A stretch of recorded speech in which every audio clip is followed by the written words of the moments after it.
কলা গাছের পাতা সতেজ এবং স্বাস্থ্যকর রাখার জন্য কিছু সাবধানী নীতি অনুসরণ করা গুরুত্বপূর্ণ। ১. প্রয়োজনীয় যত্ন। নতুন পাতা বের হওয়ার প্রথম দিনগুলি খুব ক্ষুদ্র এবং কম বয়স্ক হয়। এই পাতাগুলির জন্য মাত্র সামান্য যত্ন নিতে হয়। ২. প্রয়োজনীয় খাদ্য।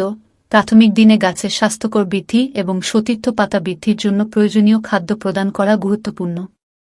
গাছকে শেষান, নাইট্রোজেন, ফসফরাস, পটাশ, ম্যাগনেসিয়াম, ইপসি ইত্যাদি প্রদান করা যেতে পারে। ৩. পানির সরবরাহ।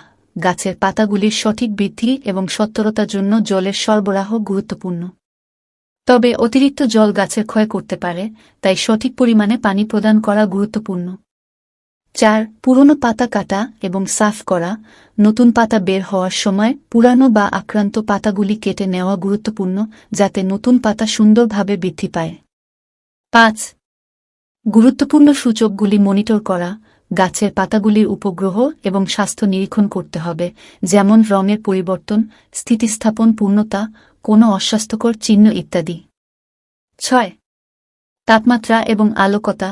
কলা গাছের জন্য আদর্শ তাপমাত্রা এবং আলোকতা বৃদ্ধির জন্য গুরুত্বপূর্ণ। এটি একটি উষ্ণ জাতের উদাহরণ, তাই এটি পাতাগুলির উবান ও প্রকাশনের জন্য উষ্ণ পরিবেশ প্রদান করতে সাহায্য করতে পারে। এই সাবধানী নীতিগুলি মেনে চললে আপনি আপনার কলা গাছের পাতা সতেজ, সুন্দর এবং স্বাস্থ্যকর রাখতে সক্ষম হবেন। কলা গাছের পাতা সতেজ এবং সুরক্ষিত রাখার জন্য আপনি প্রয়োগ করতে পারেন কিছু ফাঙ্গিসাইড এবং পেস্টিসাইড। ১. বিশেষজ্ঞের পরামর্শ নিন।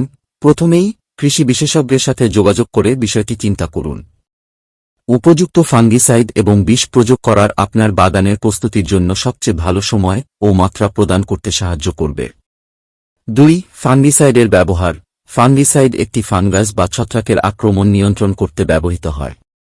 সতেজ পাতাগুলি রক্ষণ করতে কিছু ফাঙ্গিসাইড যেমন কুপর্ন, ম্যানকেপ, বেনমাইল, প্রপিকোনাজোল প্রস্তুত করার আগে বিশেষজ্ঞের সাথে পরামর্শ নিন। ৩. বিষের ব্যবহার।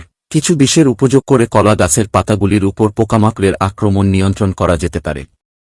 বিষের ব্যবহারে সতর্ক হন এবং নির্দিষ্ট মাত্রা ও সময়ে ব্যবহার করুন।